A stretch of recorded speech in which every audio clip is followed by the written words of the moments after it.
हजारों साल पुरानी एक कहानी 300 से भी ज्यादा बार रीटेल की गई, हर कल्चर में, हर लैंग्वेज में, हर जनरेशन में। और फिर भी जब सिर्फ एक नाम आज स्क्रीन पर दिखता है तो पूरा देश एक साथ रुक जाता है। हनुमान जयंती के दिन नमित मल्होत्रा ने रामायण का रामा ग्लिम्स रिलीज किया है और इंटरनेट का क्या रिएक्शन है एक वर्ड में नहीं डिस्क्राइब किया जा सकता।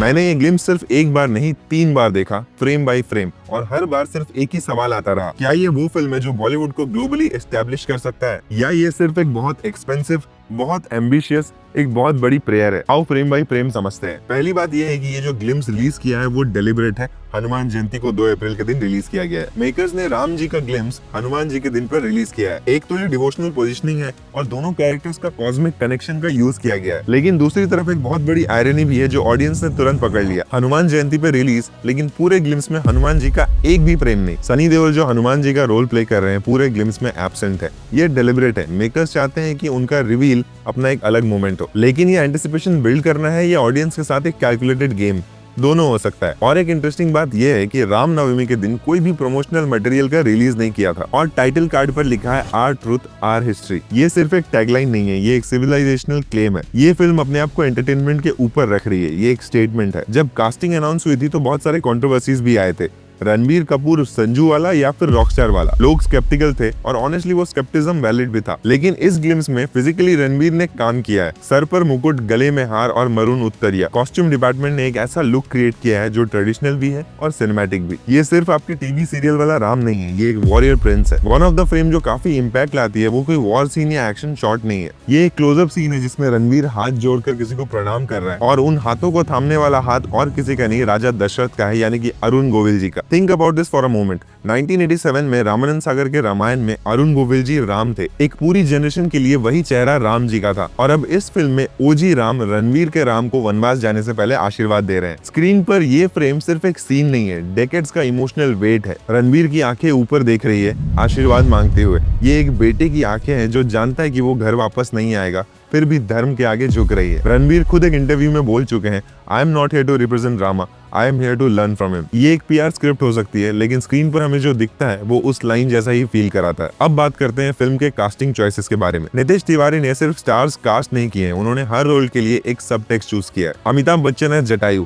सिर्फ उनका वॉइस, एक एजेड इंजर्ड बर्ड जो राम के लिए अपनी जान दे देता है। और बच्चन साहब की वो आवाज, जिस आवाज ने डेकेड्स तक पूरे हिंदुस्तान को कैरी किया, अब एक ऐसा कैरेक्टर बोल रहा है जिसका सिर्फ एक ही काम है, सैक्रिफाइस करना।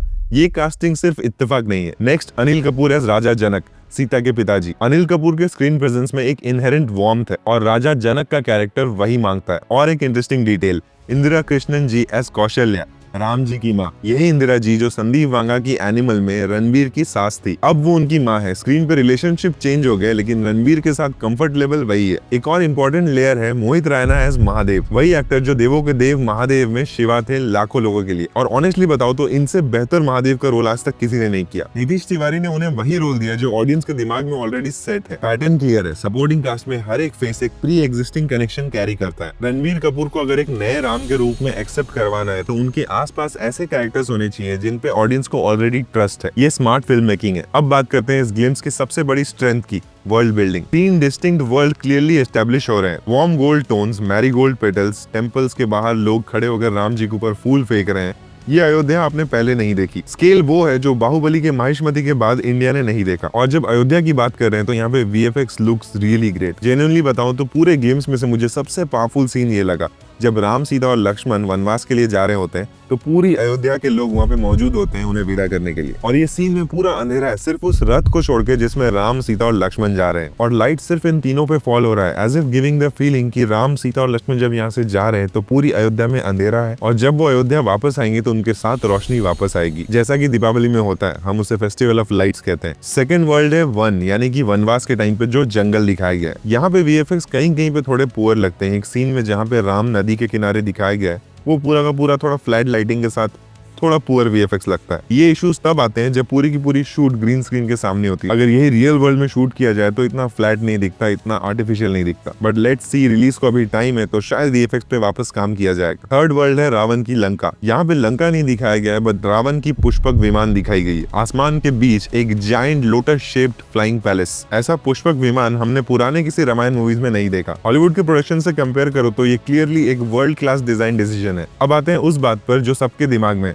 VFX। DNEG 8 time Oscar winning studio, जिन्होंने इंटरस्टेलर, ब्लेड रनर जैसे मूवीज में VFX किया है, तो एक्सपेक्टेशंस तो नेचुरली स्काई हाई है। लेकिन इस ग्लिम्स में स्प्लिट पिक्चर है। कुछ फ्रेम्स जेन्युइनली वर्ल्ड क्लास है, जैसे कि पुष्पक विमान का एरियल शॉट स्टनिंग, मारीचा का golden deer photorealistic, palace के इंटीरियर्स ब्रेथ टेकिंग। लेकिन कुछ सीक्वेंसेस में VFX क्लियरली अनफिनिश्ड लग रहा है। और सबसे इंटरेस्टिंग एग्जांपल वो है जो गिम्स में सबसे पहले आता है। एक स्नोई हिमालयन वॉर सीक्वेंस, हजारों देवता और राक्षस आपस में लड़ रहे हैं। एक जाइंट डीमन फोरग्राउंड में है और एक जाइंट बर्ड के ऊपर एक वॉरियर बैठा है और उड़ के वॉर में जा रहा है। बट सडनली एक ब्लास्ट होता है और वो बर्ड के साथ वो वॉरियर स्नो में गिर जाता है। अब एक जेन्युइन सवाल ये है कि ये सीन आया कहाँ से? श्रीलंका में तो स्नो नहीं होता है, तो फिर ये कौन सा सीन है, ये कौन सा लोकेशन है, और क्या ये उड़ने वाला बर्ड जटायु है? और इस बर्ड के ऊपर बैठा वॉरियर कौन है? क्या ये रावण के त्रिलोक कॉन्क्वेस्ट का एक सीन है या सिर्फ एक सिनेमैटिक लिबर्टी है कोई वॉर सीन को दिखाने के लिए? ऑनेस्टली अभी इसका कोई जवाब नहीं है, बट इस सीन में VFX कुछ जगह पे काफी पुअर है। बैकग्राउंड में जो वॉरियर्स लड़ रहे हैं वो कुछ जगह पे एकदम ही कार्टून कैरेक्टर्स लगते हैं। अब बात करते हैं रावण की। उनका फेस नहीं दिखाना एक डेलिबरेट चॉइस है, क्योंकि ये राम का ग्लिम्स है और इसमें सिर्फ राम को ही एस्टेब्लिश किया है। रावण का कंप्लीट रिवील एक अलग ग्लिम्स होगा, और जिस स्केल पर यश को सेटअप किया जा रहा है, उनका कैरेक्टर रिवील पोटेंशियली इस फिल्म का बिगेस्ट मार्केटिंग मोमेंट होगा। इसी तरह सीता और लक्ष्मण का ग्लिम्स बेयरली है,